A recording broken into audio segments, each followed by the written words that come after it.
Assalamualaikum warahmatullahi wabarakatuh. Perkenalkan, nama saya Dadi Darmawan.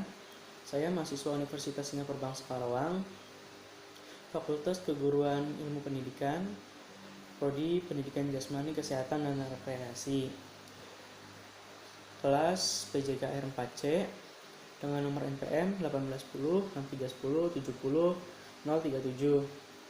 Di sini saya akan mempresentasikan tentang biomekanika dan mengulas soal-soal tentang biomekanika tentang gaya. Ada 5 soal, langsung saja. Yang pertama, jelaskan pengertian dan macam-macam gaya. Gaya adalah suatu yang menyebabkan terjadinya perubahan keadaan dari diam ke gerak, dari gerak ke diam, lalu ada perubahan bentuk dan perubahan kecepatan.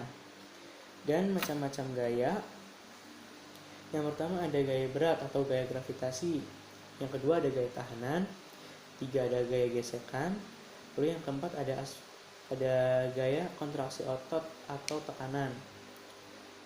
Kita jawab nomor 2. Yang nomor 2, sebutkan dan jelaskan aspek-aspek gaya. Aspek-aspek gaya yaitu besarnya gaya yang dapat dihasilkan oleh badan berbeda-beda pada tempat yang berbeda-beda pula. Makin jauh objek dari pusat bumi, makin kecil pula tekanan gravitasi dan makin kurang beratnya. Contohnya itu bola berada di tangan selama gaya yang berlawan arah yang bekerja pada tangan, dan bola sama besar dan dapat mengimbangi gaya gravitasi ke arah bawah. Yang kedua ada titik tangkap gaya, yaitu titik di mana gaya ditekankan pada suatu objek. Untuk gaya gravitasi, titik ini selalu melewati titik berat objeknya. Yang ketiga, arah gaya ialah sepanjang garis geraknya. Karena gaya gravitasi menarik semua objek ke arah pusat bumi, maka arah gravitasi adalah vertikal ke bawah. Lalu ada soal nomor 3, itu jelaskan bagaimana cara memadukannya. Seringkali dua gaya atau lebih digunakan pada objek yang sama. Misalnya sebuah perahu dapat dikenai dua gaya, yaitu angin dan dayung. Pengaruh dari gaya gabungan pada manusia yang menyebabkan atau mengubah arah gerak dapat digolongkan menurut arah dan penggunaannya, yaitu dibagi menjadi 3 jenis, ialah linier, kongruen, dan paralel.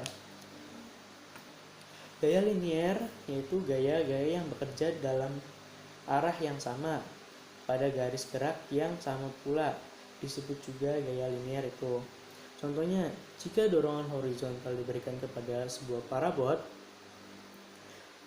dan dorongan itu bekerja segaris dengan titik berat objek, objek itu akan bergerak ke depan dalam arah horizontal asal tidak ada gaya hambatan atau tahanannya.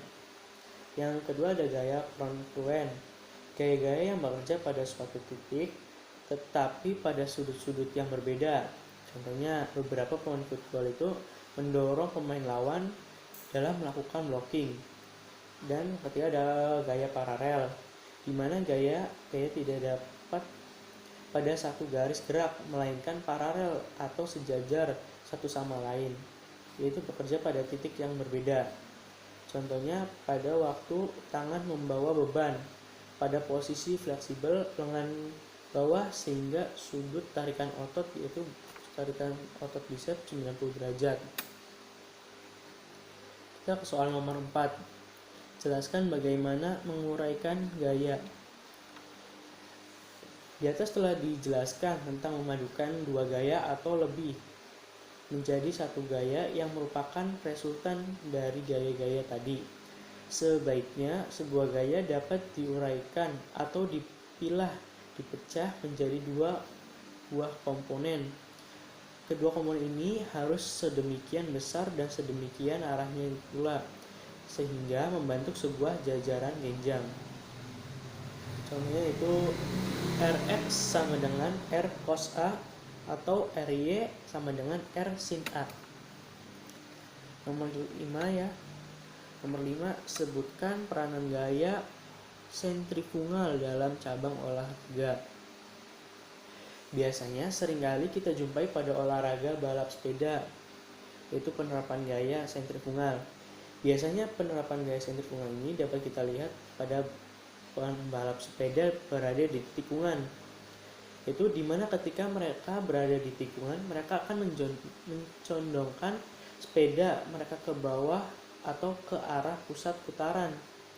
Inilah yang merupakan usaha yang dilakukan oleh para atlet sepeda untuk mengeliminasi gaya sentrifugal ini. Sekian video dari saya, semoga bermanfaat. Kurang lebihnya mohon maaf. Wabillahi taufiq wal hidayah. Wassalamualaikum warahmatullahi wabarakatuh.